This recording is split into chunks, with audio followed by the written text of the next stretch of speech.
Civic volunteer নিয়োগ নিয়ে ফের হাইকোর্টের ভর্ৎসনার মুখে রাজ্য সরকার। সিভিক ভলেন্টিয়ার পদে নিয়োগের জন্য একদিনে কিভাবে বাঁকুড়ার বাড়িকুলো সারেঙ্গা থানায় শয়ে শয়ে প্রার্থীর ইন্টারভিউ নেওয়া হলো তা জানতে চেয়ে রাজ্য সরকারের কাছে নথি তলব করেছিল কলকাতা হাইকোর্ট। বুধবার সেই নথি দেখে রাজ্যকে তীব্র ভর্ৎসনা করে বিচারপতি সঞ্জীব বন্দ্যোপাধ্যায়। তিনি বলেন, রাজ্যে প্রশাসনিক অরাজকতা চলছে, কাগজপত্র দেখে মনে হচ্ছে নিয়োগ প্রক্রিয়া ত্রুটিপূর্ণ। 2012-13 এপ্রিল সারেঙ্গা থানায় 1351 জনের ইন্টারভিউ নেওয়া হয়। যারা ইন্টারভিউ নেন তারা কি সুপারম্যান? সবার জন্য যদি 1 মিনিটও সময় দেওয়া হয় তাহলে 22 ঘন্টা 31 মিনিট লাগে। ইন্টারভিউ কি রাত 3টে থেকে শুরু হয়েছিল? যারা নেন তারা স্নান খাওয়া করেননি, শৌচালয়ে যাননি।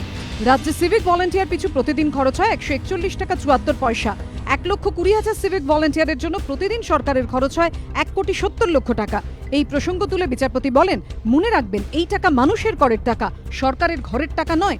ভেবেছিলাম ভুলভ্রান্তি সামনে আসার পর সরকার তা স্বীকার করে সমাধান করবে, কিন্তু তা করেনি, যা অত্যন্ত দুর্ভাগ্যজনক। আসলে সরকারের চেকস অ্যান্ড ব্যালেন্সের কোনো ব্যবস্থা নেই। সিভিক ভলেন্টিয়ার নিয়োগ নিয়ে মামলার শুনানিতে গত 28 এপ্রিল নিয়োগের ওপর অন্তর্বর্তীকালীন স্থগিতাদেশ দেন বিচারপতি সঞ্জীব বন্দ্যোপাধ্যায়। মন্তব্য করেন, বড় কেলেঙ্কারি বলে। একদিনে বাঁকুড়ার বাড়িকুল থানায় 875 জনের ইন্টারভিউ নেওয়া হয়েছে শুনে গত 16 মে রাজ্যকে তীব্র ভর্ৎসনা করে আদালত।